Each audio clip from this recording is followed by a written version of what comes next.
Welcome to the Animal Agenda. I'm Tom Kiesche, and today we have back two guests. The first, Jill Dyche of Out of the Cage.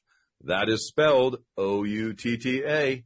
And our second guest, once again, is Nici Daniels of K9 Kismet. That's with the letter K and the number 9. Out of the Cage states on their website, their mission is to get shelter animals seen as individuals so they can find them forever families. And K9 Kismet describes their purpose or their mission or their rescue as a little rescue with a big heart.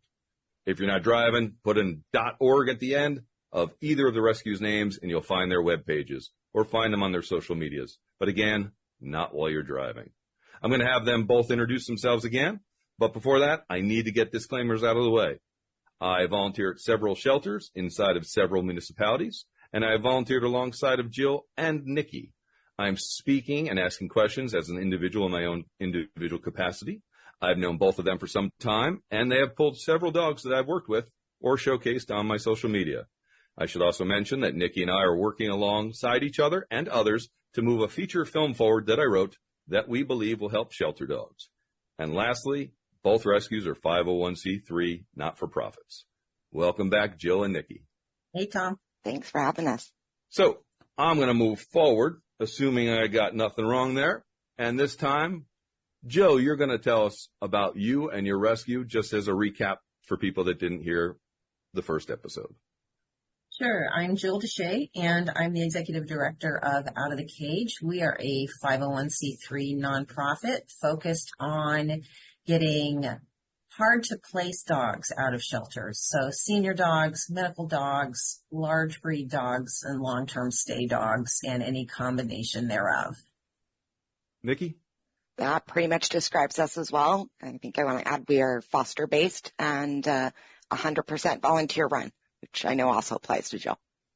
Yep. So I know there's a few rescues out there where some senior staffers make six-figure incomes, and some of those organizations have hundreds of volunteers. How does that compare to your organizations? Nici? We are all volunteers, so there are no salaries here. All of the donations we receive go directly to the dogs we serve. So it's 100% for their care and their needs. Wow, teams of hundreds or dozens would be great. I'd love that. We could do a lot more.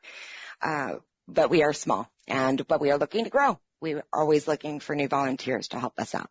We are a 3-member board, and we have a foster coordinator, and then our fosters and a couple of volunteers that help us with eventing or things like that. Jill? Yeah, pretty much the same as Nici and K9 Kismet. We are foster-based. We are on the ground. We do not pay ourselves. We're volunteer-based, and we really do survive on the availability of our volunteers to help out. So, yeah, volunteer-based is really important to us and a really big part of our brand. So if I were, say, to give a donation to a small rescue nonprofit like yourselves that are reputable, what percentage of that money goes towards the dogs? 100%. Yeah. That's nice to know. Yeah. Not so much with the big ones sometimes, but we all serve a purpose, I suppose. So let's just jump right into the questions. Some of these I got from people on Instagram. Some of them I have on my own.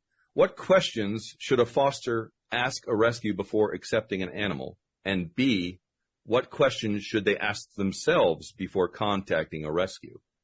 Jill? Yeah, I think that adopters should be asking us things like, what should I know about the dog? And what if I have problems? Will you help me? I think there's a lot of assumptions around, believe it or not, getting the dog and then having problems and then not knowing that you can go back to the rescue for resources, for help. And people just kind of like the idea of the dog and take the dog and they're not prepared. So I'd love to have people ask us more questions and really vet us before adopting one of our dogs. Nick?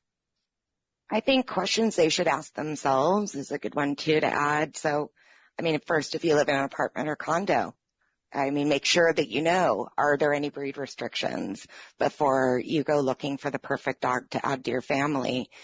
Ask yourselves, talk to your spouse, your kids. I mean, how active are you going to be? What are all of the things you hope to do with your dog, the activities? As an example, do you have 3+ hours a day to commit to exercise and enrichment? If the answer is no, Belgian Malinois probably isn't for you. So I think asking all of the questions you want of a rescue, I encourage it. Every question you've got. I think being open to feedback too.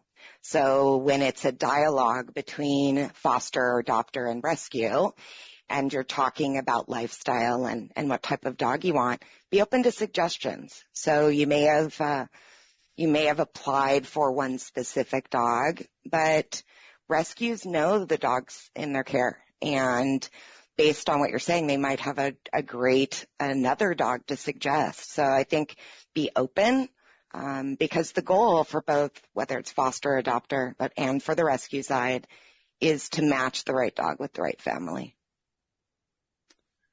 So how do you vet fosters and adopters for success? How do you match them up with dogs that may have needs based on the foster or adopter's knowledge or expertise? Either one of you? I mean, I think it's the same thing that Nici just said about, what the adopter or foster brings to the table in terms of their living situation and whether that dog is a match. And, there's a trend right now in rescue, that a lot of people would defend, and it's basically kind of a numbers game where things like home checks, things like background reports for particular types of dogs, things like meet and greets where they don't take the dog home, where they go home and really think about the dog, are considered barriers to adoption. And we kind of disagree with that.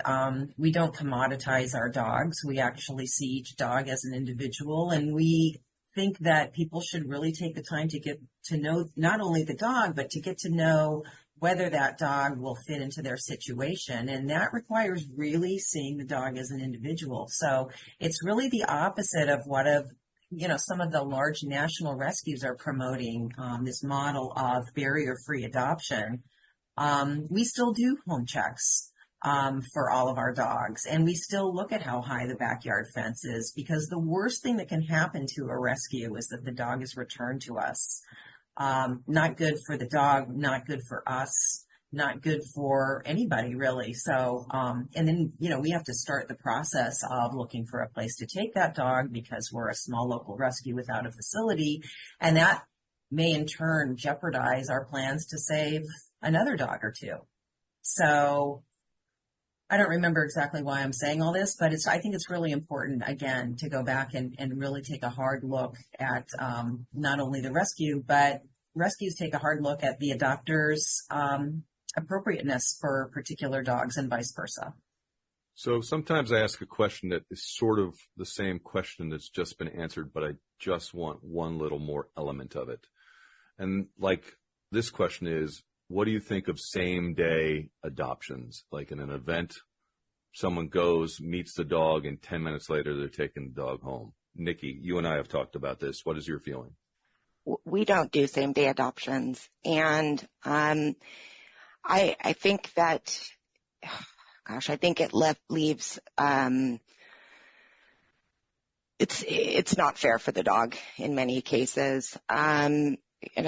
We believe that the dog should meet every person that they're going to be sharing a home with. And oftentimes at adoption events, it's one, the husband and one of the children, or maybe not all folks are there. Adopting a dog is not an emotional decision that should be made on a spur of the moment. Hey, we were next door getting groceries and look, puppies. That just never ends well, or usually doesn't end well. So like Jill, we do home checks. We do phone interviews. We require that everyone that lives in the home meet a dog that they're interested in adopting. If there's another dog in the house, we will help to facilitate a pack walk style meet and greet with that dog so that there's a comfort level with the family. I mean, of course, we talk about slow introductions and a new dog needing time to decompress before they're just hanging out with the other resident dog, but we want them to have a level of comfort. They want them to feel confident that it's a good match. And we put a lot into these dogs. I mean, they are our family while they're in rescue. We want to make sure that they're set up for success. And I think that there's a process to doing that, to ensuring that. You're listening to the Animal Agenda on KPFK. I'm Tom Kiesche, and today we have Jill Dyche of Out of the Cage and Nici Daniels of K9 Kismet. We're talking all about rescues. We're answering questions people had, and we're seeing some of the pitfalls and the challenges that small rescues have. Jill, what is a constant challenge of a small rescue? I would imagine finance, but what is another one?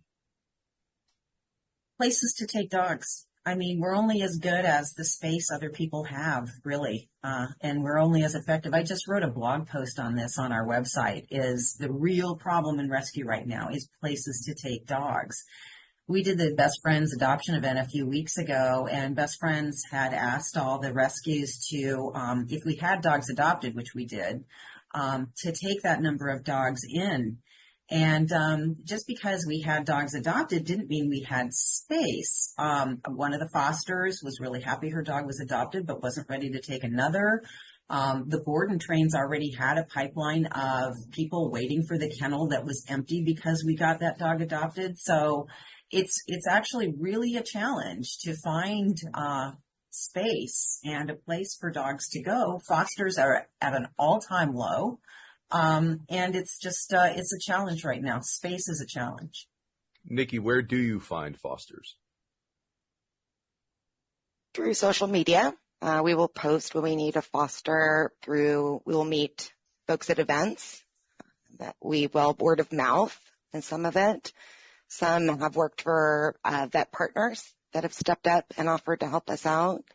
And we are excited in the new year. We're going to have an open house event. So we are going to invite folks to come meet us in person and hope to engage new community members that way. In the last show, Jill, you mentioned a date in December. Do you want to remind listeners what that date was and where they can meet some of your dogs?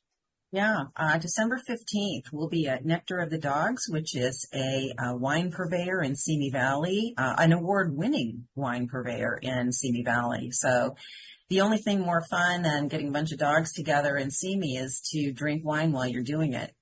So yes, we should tell people about Nectar of the Dogs on December 15th. And Nici, any dates coming up? To be confirmed, but December 8th, we're going to have an adoption event. We'll have details on our social media and website. So, I was just about to say, I would imagine that if people are interested in either one or both of your rescues, they should follow you all on your social media and go to your website, and you'll have updates about upcoming fundraisers and meet and greets and all that stuff. Correct? Absolutely. Yep. So this is a question that it's sort of inside baseball a little bit. But how can people who want to help network dogs help rescues? Does tagging or writing you or calling you, does it help or just slow you down? And part B is, how can people help you who aren't going to foster or adopt, but just want to network or save dogs that are in shelters at risk of being euthanized? Complicated question, but you both have it. So Jill, you want to take that one on first? There's really two types of networkers out there, and, God bless both types. One is what I call the horizontal networker, and they will just splash out as many dogs as possible, hoping to get them seen. It's an approach that often works. It's typically fairly anonymous. I call it spray and pray, where they just send these dogs out to whoever is online and, hope that there is a match with a rescue that has a spot or whatever. So the horizontal networker. The value we get from networkers is really from what I call the vertical networker, where they actually will hone in on particular dogs from a rescue or particular dogs from a shelter. and re-network those dogs again and again and remind people about them. And there's this gal, Kathleen Helmer, who was on top of it in terms of just, she doesn't work with every single shelter, but she does her best at not only highlighting really good shelter dogs, but updating people on them. And, she's fantastic. And I think there are a lot of people out there like that, where they will cherry pick some dogs and go to bat for them online, never having met them, never having even been to that shelter, but knowing enough about them that, they know they deserve a home. Nici, anything to add to that or different of opinion? I think for us, it's a challenge to tell folks out there, networkers, first of all, we appreciate everything you're doing. We get it. But try to establish a personal relationship if possible, if you're interested. Like, again, do research on the rescue. What type of dogs does this rescue take? And where are they located? Do you have a foster to offer? Like, what are you doing? If you're just tagging Jill and I in every single post that you're the spray and pray folks that we're talking about, please don't be upset that we're not responding. If you're sending us an instant message or 12 a day for 12 different dogs, again, we're volunteers. So like we will make time to talk with folks that are focused, like Jill talked about, vertical versus horizontal. The ones that are just tagging us, please know we get about, 200 of those a day. And when you're Jill and myself checking your social media in between a job, I'm actually taking this from my office today, and it's difficult. We can't get to them all. So pick the ones that you think will fit with Kismet and send as much info as you can, and we'll help if we can. I want to just say that these opportunities to meet rescues in like December at events, this is where you can make connections with people, learn them, again, through their social media.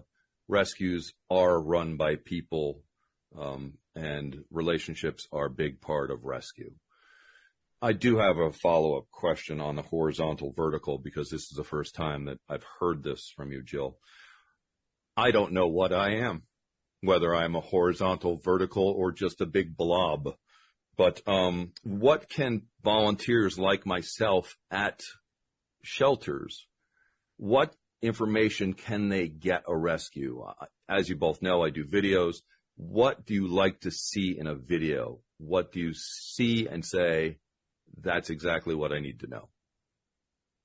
Jill, do you want to take that? Well, exactly what you already do, Tom. Interact with the dog. It's golden to see dogs interact with human beings, particularly, you're not at the shelter every day. To a lot of these dogs, you're a stranger, and that's even better, right? Because we really get to see, the dog's body language. We get to see how it interacts with you, whether it's enthusiastic, whether it's wary, and your descriptions are the icing on the cake, because you read those dogs really well.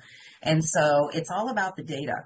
And the more data we have on the dogs, the faster we can move on them, and the faster we know whether there's somebody out there in our network that would be a match for those dogs. I've seen videos of yours that have gotten me down to the shelter to meet that dog myself, because I know somebody who might be interested in that dog.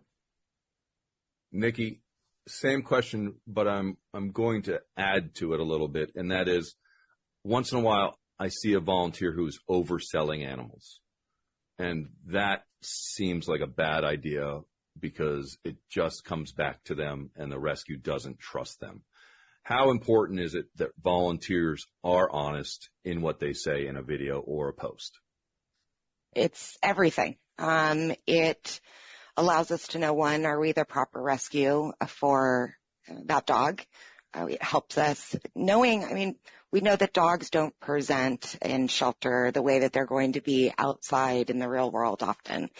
But if they are skittish, if they have been fearful of noises or tall men with beards and deep voices, whatever it might be, it's good for us to know, because again, the goal is to set them up for success. We pull a dog and we don't have this information.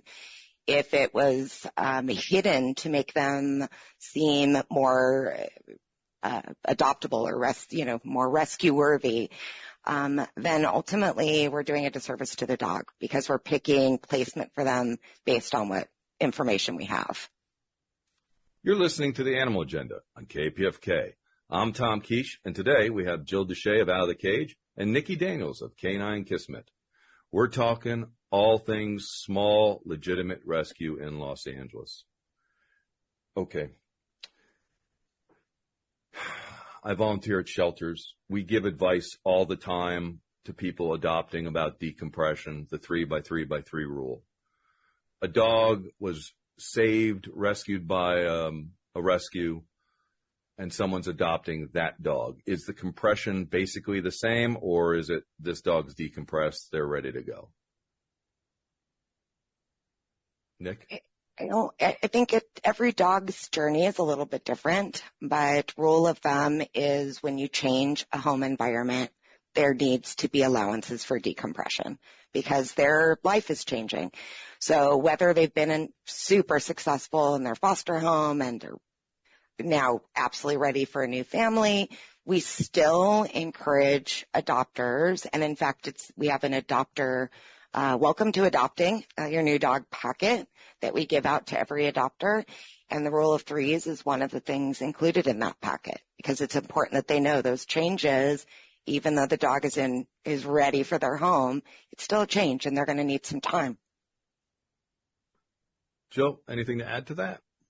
No, I think that was well said. And there's no such thing as too much decompression. I think, every shelter dog has been through a trauma, whether it's before they landed in the shelter or in the shelter. And, they need to burn off some steam. And even if they look okay, those rules still apply. And so I think it's really, really important. We use the 3-3-3 rule all the time. And sometimes we modify it because we know the dog so well that, we may call it the 13-3-3 rule. But yeah, I think that rule of thumb is really important and people remember it. So it's super useful. This question, I'm not sure I'm going to word it right, but it's basically about contracts. And when someone contacts me about possibly setting up a new rescue, I always tell them it's about the contract. And when someone's looking at fostering through a rescue, my advice is read the contract. And when someone gets back to me and says they have an issue with a rescue, with a foster dog, I always say, well, what does the contract say? I guarantee that both of you have a solid contract, even though I've never seen it. Jill, I see a smile. I'm going to ask you. Can you talk about your contract and the importance of a contract? Yeah, I think the contract's really important, and it's not top of mind with a lot of adopters who just love the idea that they're going to bring this new dog home. But there will be challenges, and we want to build that understanding into our agreement. And I come back to you need to notify us if you plan to get rid of the dog. I can't tell you. We just had a call, believe it or not, from Washington State saying the dog you pulled is at the shelter. And unbelievably, coincidentally, I knew the shelter manager at this particular shelter in Washington State. And with our friend Bonnie's help, we got the dog back down and got the dog adopted right away. But holy cow. That is somebody that did not heed the strictures of a structured adoption process. The dog just ended up in a kill shelter. P.S. That particular shelter kills on intake. So, we were on the chip and they found us and they called us and we worked it out and it was a happy ending, but holy cow, right? So we do try to manage expectations that there are rules in the disposition of this dog if it doesn't live with the family forever and ever. And those are in writing. So before you answer, Nici, there's a follow-up question I need to ask because two people asked it, and that is, how long does a rescue stay on a microchip? I think we're on there forever, aren't we, Nici? Because I've gotten calls on dogs that are roaming the neighborhood 4 or 5 years after we adopted the dog out, right? Yes, and Jill's right. So we remain in the background. So once a rescue is attached to a microchip, even when we transfer it to an adopter, we are a backup kind of contact for them. So and that's happened on multiple occasions over the years, someone was traveling and they had a pet sitter and their dog got out and they could not reach, animal control could not reach the owner, we got the call. And we went and picked up the dog and waited for the owner to come home, and we helped to take care of that or reunited. But yes, we always remain on the background. And that's what makes you both excellent rescues, in my opinion. All these answers that you've been giving, the care that you all put into every dog you choose, the fact that you don't give up on dogs, that once they're in your family, they stay in your family. That, in my opinion, is excellence. Again, we've seen a lot of stuff, Tom. Yeah. We've seen a lot of stuff. We have. So you both stay on the microchip. You both use fosters. You both have a high degree of screening. Do you both do home checks always? Yes. Yeah. I kind of knew that was coming. What's your... if it's not me in person, we have a network of people, actually in Northern California, in Oregon, who will do home checks for us if there's a really qualified adopter who is out of the area. I was going to ask that. Nici, you just told me the other day about a dog in Colorado. Do you want to explain that? Tell the dog story or just in general? How do you screen when there's a dog in Colorado? Well, so one of our founder and board member, Carla Dino, lives out in Colorado now. And so she is leading the charge for a dog. We just took in a puppy from a rescue that is no longer around and left quite a few dogs in foster homes and boarding and whatnot. So this little guy needed some medical attention, and so we stepped in. And she's going to be doing foster placement. Right now he's in medical boarding awaiting treatment first. We talked about a couple rescues going under, failing, abandoning dogs. And again, we're not pointing fingers or mentioning names or going into gossip. But I believe, Jill, you had something else you wanted to talk about regarding that.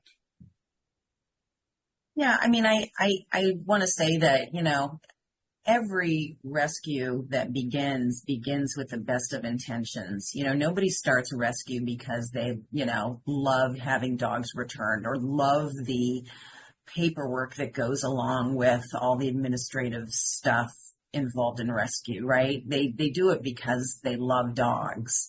And I think when it gets out of hand, it's because there's community pressure in a lot of cases for those rescues to continue the velocity of saves. And what happens there is the destination for the dogs degrades. I'm thinking of a dog, Capitan, who Tom, you might know him too, Nici, where he was at East Valley for a long time, senior dog, medical issues, poor eyesight, bite history, and he was left high and dry by a rescue in a really terrible boarding situation. And, in certain cases, dogs are better off staying in shelters for longer than they are going to some of the places they end up at when rescues become overwhelmed. And so I think it's just a lot of rescues let things get away and they feel a certain pressure. And I'll say this, that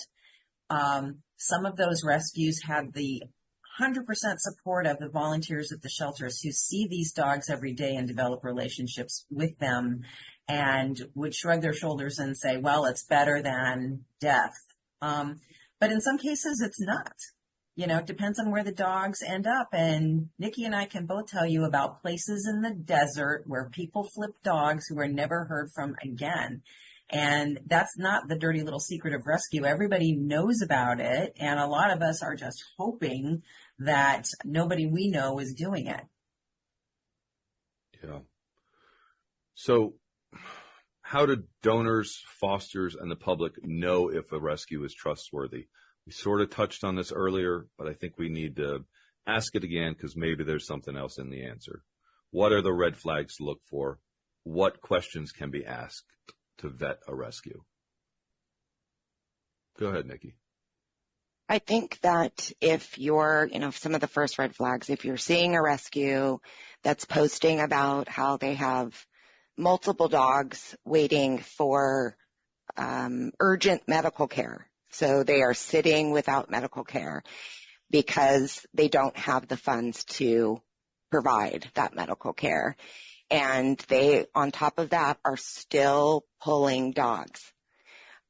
If they are posting about how they have 10 dogs in boarding, and they are desperate for foster homes and they are still pulling dogs, even though they have 10 dogs in boarding, I mean, that is those are huge red flags. I think they need to be for potential fosters, red flags. They also should be for networkers and volunteers who are encouraging that rescue to continue to pull dogs. We need to be mindful of this stuff, and because as Jill mentioned a minute ago, there are worse things than staying in the shelter or even potentially being euthanized. And we've seen that happen in rescues with the best of intentions that lost their way. So we need to be kind of the community for them, and we need to, hey, something's not right here, and we need to ask them to slow down.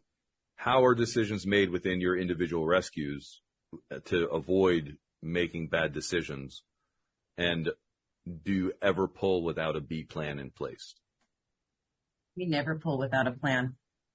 It just backfires every time, and we all hear stories. I mean, the latest one, we have a foster for one of our dogs, and she's friends with a woman who goes to Skid Row and takes dogs from unhoused people and puts them in her car and then starts calling everybody saying, I need help. I've got these dogs in my car, right?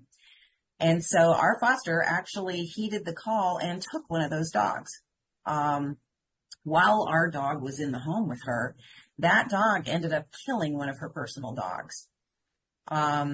So yeah, that is an example of a rescue without a plan, not only without a plan, but just, a terrible outcome. And so I think, rescuing a dog with a plan and understanding that sometimes plans backfire, people ghost you, there are extenuating circumstances, etc. But, having that plan A and often a plan B is just an insurance policy for everybody.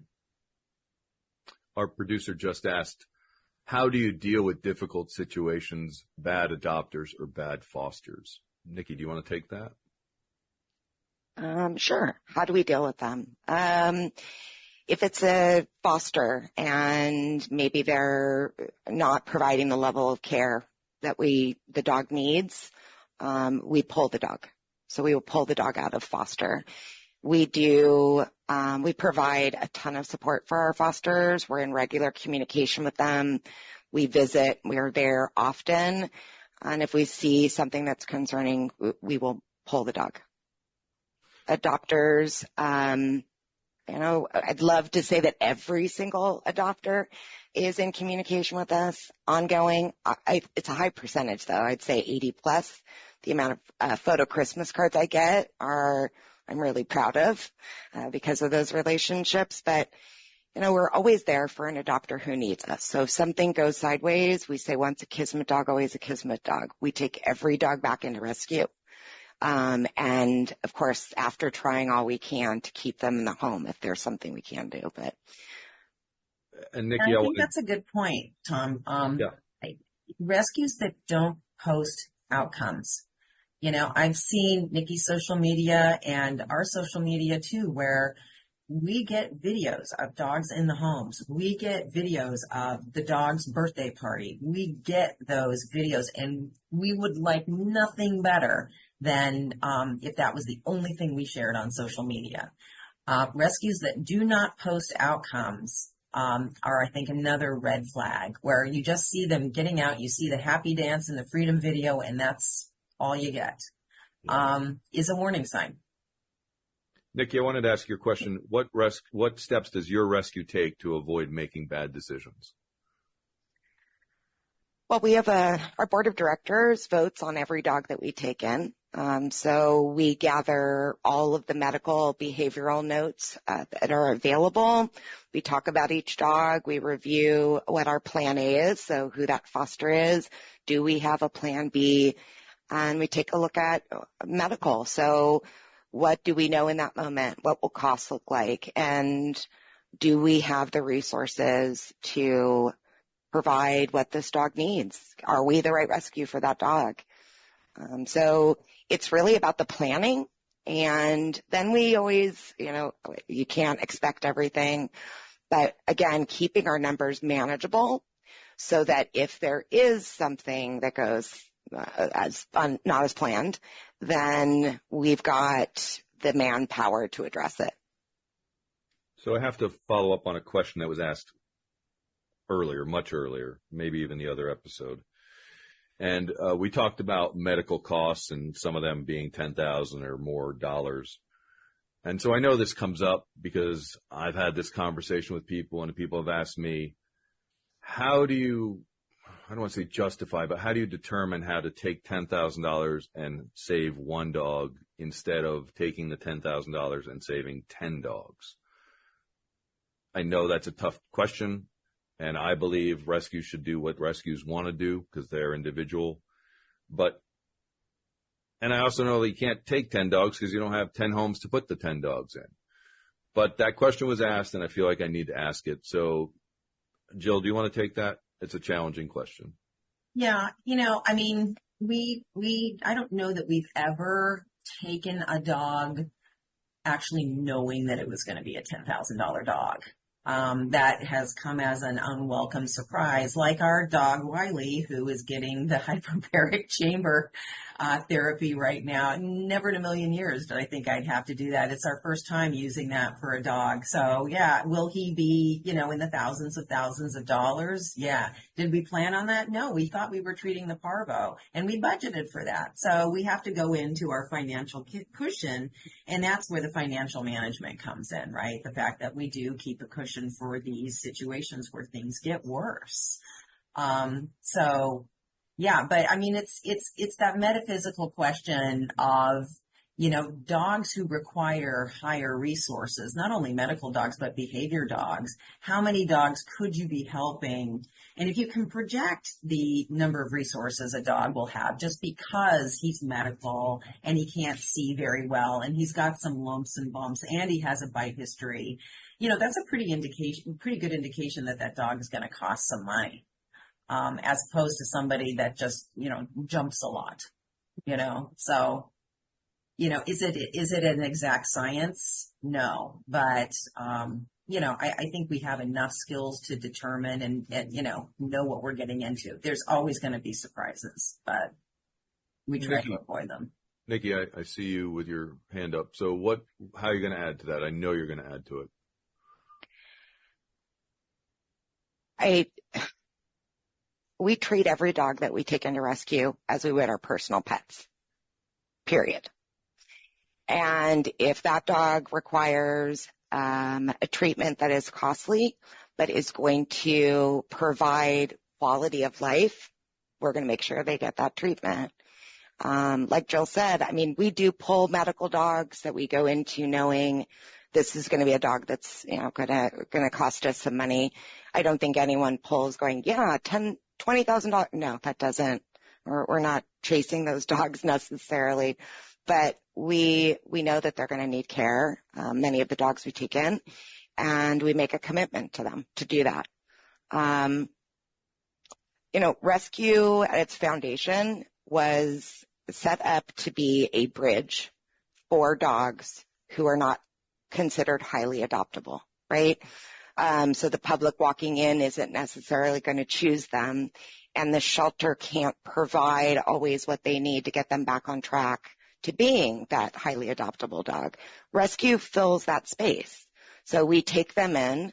and we help to get them healthy so that they are ready for that next step. We're like a, soft landing pad for a while. But I think folks need to understand when we're upset with shelters that they're not providing the medical care these dogs need. Rescues, they do. Like that's our space. That's where we step in. So am I needed, or is Jill needed for the highly adoptable little white fluffy? Probably not.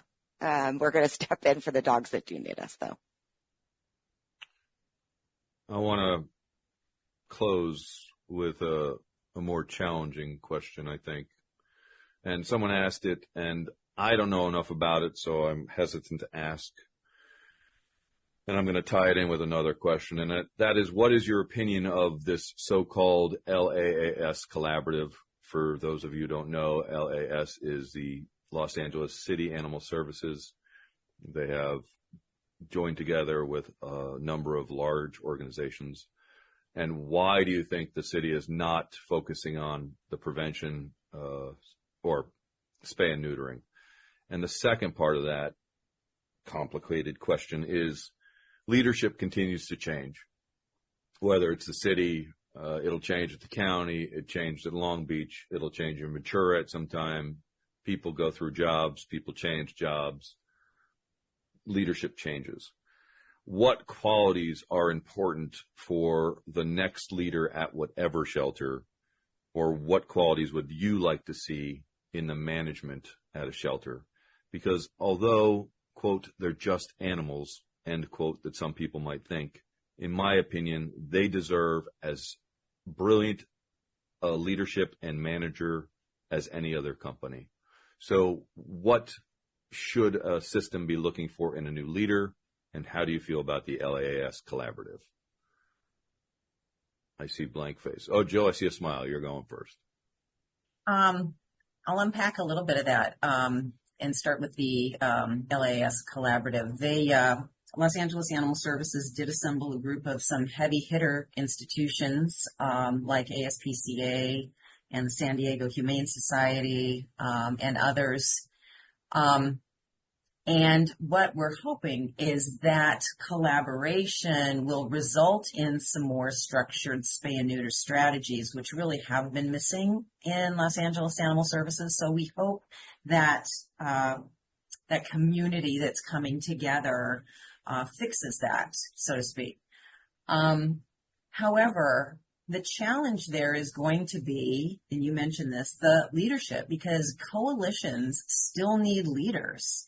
And so the questions around leadership are, is LA Animal Services leadership going to be this coalition's leadership, or is there going to be a different kind of leadership, in which case will they align with the leadership goals of LA Animal Services? So it's still kind of complex, and in practice, we'll see, right? I think it's a great vision. I think that there are some innovative players as opposed to just the old guard institutions, the usual suspects. So I think that's good news. But I think the key, as you said, Tom, is leadership. And, I'll let Nici talk about that a little bit as well. But I'll just finish by saying that leadership is really a challenge. And, I wrote this blog post on how the next leader at LA Animal Services will also fail because there are things that you can't control. And do we need an innovator? We absolutely need an innovator. Do we need somebody who can outreach with unique partnerships? We absolutely need that. But there are barriers to those things. And until they're gone or managed, it's going to be really, really hard to do that job. Nici, I think this is a perfect segue to you, because you are predominantly at Long Beach, and you have a newish leader down there who I am friends with, and I know you're a big fan of. So what's your thought on leadership? Our new leader at Long Beach is, she wants to hear from the community. She's out there meeting these animals that are in her care, which is amazing when we're comparing it to previous leadership. She wants to work with the community groups, grassroots rescue organizations, organizations that just support community members. She is thinking outside of the box on spay neuter. Robust fostering program is part of it. And the best part for me is that she's invited me to participate. And so we have open dialogue about things. She knows that her rescue partners, even the little guys, they matter and they have important things to add. And removing those roadblocks that I just mentioned for those guys to make it easier for them to be supportive and help the animals at Long Beach is going to benefit everyone, including our staff. I mean, it's the first time, yes, every shelter is overwhelmed and full beyond capacity, but you're starting to see in these shelters where they are more progressive in their programming that everyone's getting to breathe just a little bit because there is hope in the horizon. So that's something we have there I'm really excited about. So let's close with a couple quick questions. Jill, does your rescue have a mascot? That's a great question. No, we don't have one single mascot. Nici? Yes, we do. His name is Diesel. Diesel, yay. Everybody loved Diesel. Everybody did. He was a really great dog. And, Tom, you're going to make me cry at the end of this. Dang it. Diesel was a dog we fought very hard to find a foster for. And we were unable to do so. And he developed what we think was a tumor in his brain. And he started wobbling at the shelter, and we got to rescue him in time to get him some medical care, but too late to save his life. But he was loved and he was saved when we said goodbye. And we were there, our whole team. His favorite volunteer, Mary, was there. I was there. We were with him at the end. So we fight on in his name, and he is our mascot. And I still have my little Diesel sticker. It's back in the mudroom. So when I leave, when I take the leashes off, I see Diesel all the time. I love that. Jill, if you had a rescue theme song, if your rescue had a theme song, what would it be? We Are the Champions. Nici? Oh, I love that. What came to mind is like, let's go crazy. Like, let's do this. Something upbeat. How about, what would your rescue color be, Nici? Teal. Jill? We have, our branding is orange and blue. How about Jill? One word to sum up rescuing. Wow. Right now, challenging. I thought it was going to be wow. Nici, how about one word to sum up rescuing? Hope. Nici, how about one word to sum up your rescue? Inclusive. Jill, your rescue. Delivering. Nice, Jill. Nice. Okay. One word to sum up what you look for in animals you rescue. Jill. Spirit. Nici. Same. Spirit. And let's close with, do you have a nugget of advice for anyone who's listening regarding animals? If you're thinking about fostering or adopting a dog, do it. Just absolutely do it. Find your people, and they'll help you find your right dog. Jill? Yeah, good one. I would just say, if you're thinking about fostering or adopting, call us. You have been listening to Nici and Jill. Super hardworking, super dedicated, very intelligent, very committed, wonderful individuals, and I can't say enough great things about them. Thank you so much. You can find them at their websites. Jill, what's your website? Outofthecage.org. Nici? K9 Kismet.org. Thank you all for listening. Thank you, Tom, for having us. Tom.